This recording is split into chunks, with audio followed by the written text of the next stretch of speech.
Rena Virk nasceu em 10 de março de 1983, em Saanich, no Canadá. Seu pai, Manjit Virk, era um imigrante da Índia, enquanto sua mãe, Suman, vinha de uma família indo-canadense.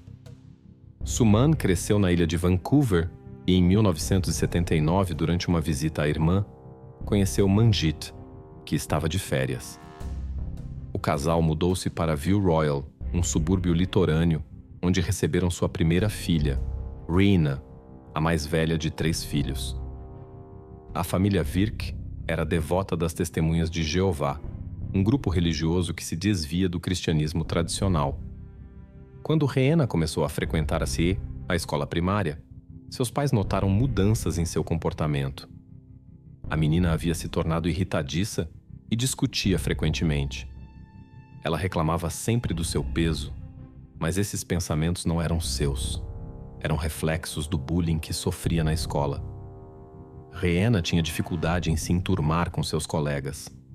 Eles colavam chiclete em seu cabelo e a criticavam por seu peso sempre que podiam. Em 1994, a família Virk decidiu mudar-se e transferir Rena para outra escola, na esperança de que o assédio terminasse. A princípio, parecia que o plano havia funcionado, e Rena começou a socializar.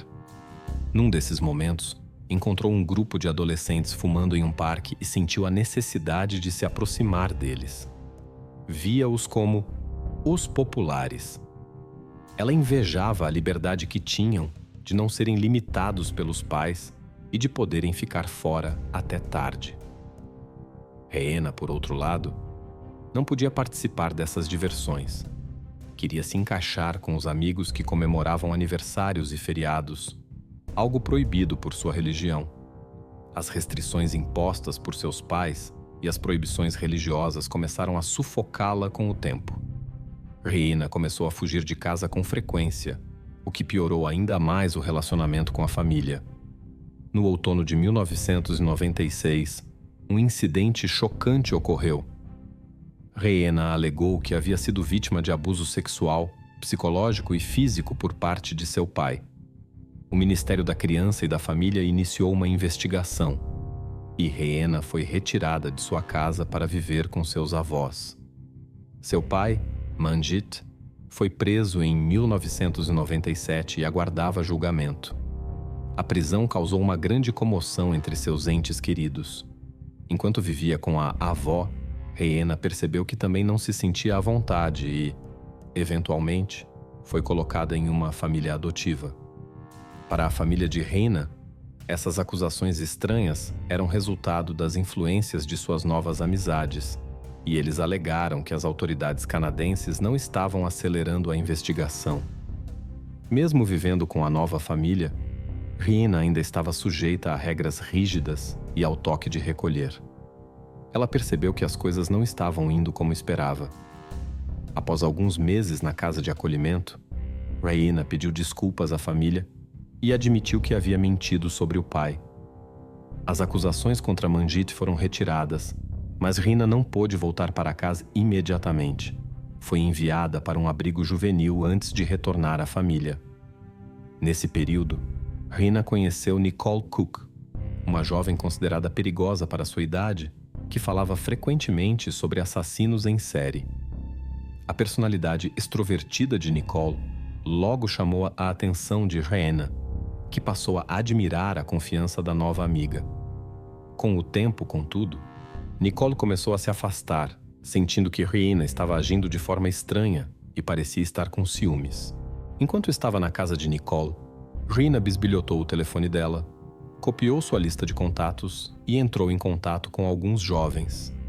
Rena espalhou boatos de que Nicole não era tão bonita quanto parecia, que suas sobrancelhas e seios eram falsos e que ela tinha AIDS. Ao descobrir o que Rena havia feito, Nicole ficou perplexa, sem entender o motivo, e contou tudo para suas amigas Kelly e Missy. As garotas decidiram se vingar.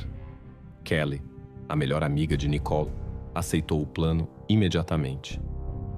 Missy, por outro lado, estava convencida de que Rena havia dormido com seu namorado e guardava rancor dela há meses. Na sexta-feira, 14 de novembro de 1997, esse trio e mais 6 jovens se reuniram em um parque para beber álcool e fumar maconha.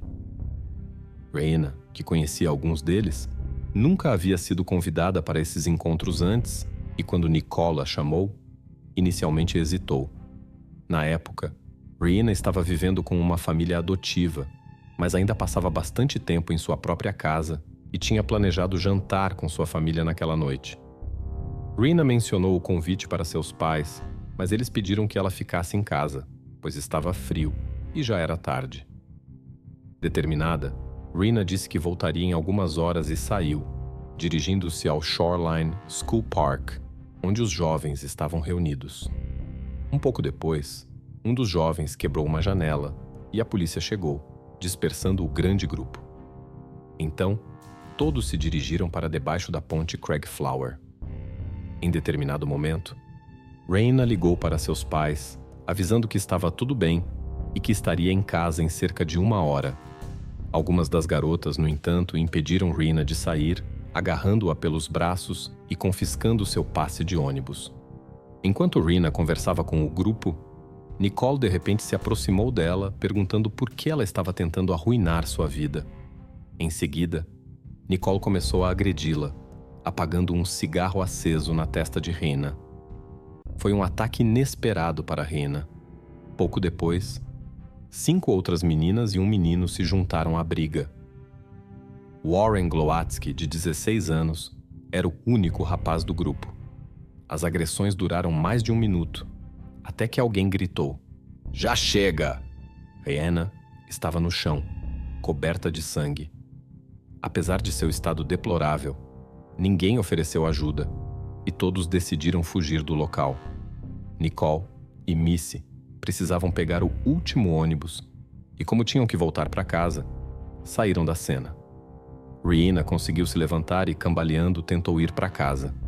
Tragicamente, Raina nunca mais voltaria para casa, pois Kelly e Warren ainda não haviam terminado. Eles seguiram Raina, que mal conseguia andar, e continuaram a agredi-la até que ela perdesse a consciência. Depois, a afogaram nas águas da Gorge Waterway.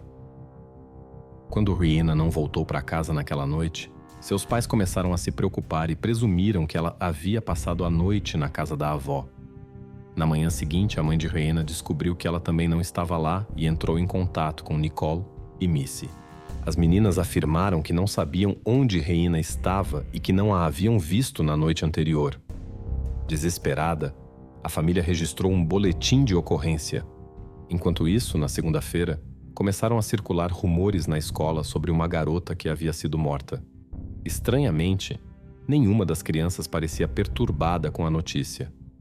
Uma semana depois, a polícia foi até a Shoreline School e prendeu os 8 jovens.